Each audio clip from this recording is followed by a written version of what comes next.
L'Organisation des femmes du Congo, OFC département de Brazzaville, a échangé avec les femmes de l'économie informelle, notamment celles qui sont actives sur les marchés du manioc, des beignets et du Nietum africanum dit coco. Leur réalité ainsi que des difficultés rencontrées sur le terrain ont été au cœur de ces échanges conduits par Charlotte Opimba, secrétaire exécutive de l'OFC Brazzaville, qui salue la détermination et le courage de celles qu'elle qualifie de braves femmes.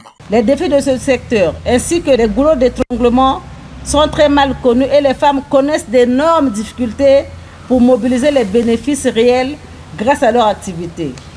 Elles ne peuvent pas, dans ce cas, profiter réellement de leur travail pour contribuer véritablement aux charges de leur ménage. C'est ainsi que la fédération OFC du département de Brazzaville, à travers cette activité, veut appuyer le gouvernement qui fait des efforts dans ce domaine et dont les résultats sont déjà visibles. Cette rencontre, qui n'est pas la première du genre, va continuer justement dans d'autres secteurs et dans les jours à venir.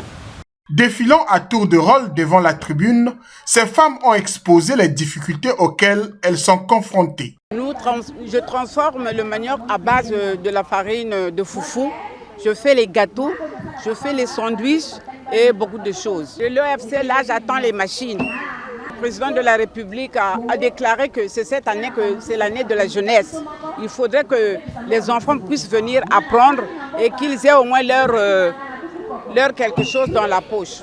La secrétaire exécutive de l'OFC Brazzaville a apporté un soutien symbolique à ces dernières afin de booster tant soit peu leurs activités. Vous imaginez un jour Brazzaville sans manioc, sans coco, pour une journée. Qu'est-ce que ça va représenter? Un jour Brazzaville sans beignets, qu'est-ce que ça va représenter?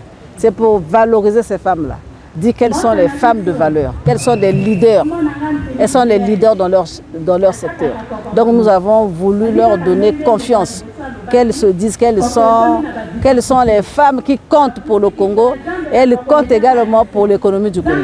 Aujourd'hui, c'était d'abord une prise de contact. Il fallait les écouter leurs problèmes, comprendre leurs difficultés et puis finalement regarder ensemble comment nous allons trouver des solutions. À travers cette séance d'échange, l'OFC Brazzaville entend jouer sa partition dans l'autonomisation et la valorisation de la femme du secteur informel, tout en soutenant l'action du gouvernement à travers ces dernières.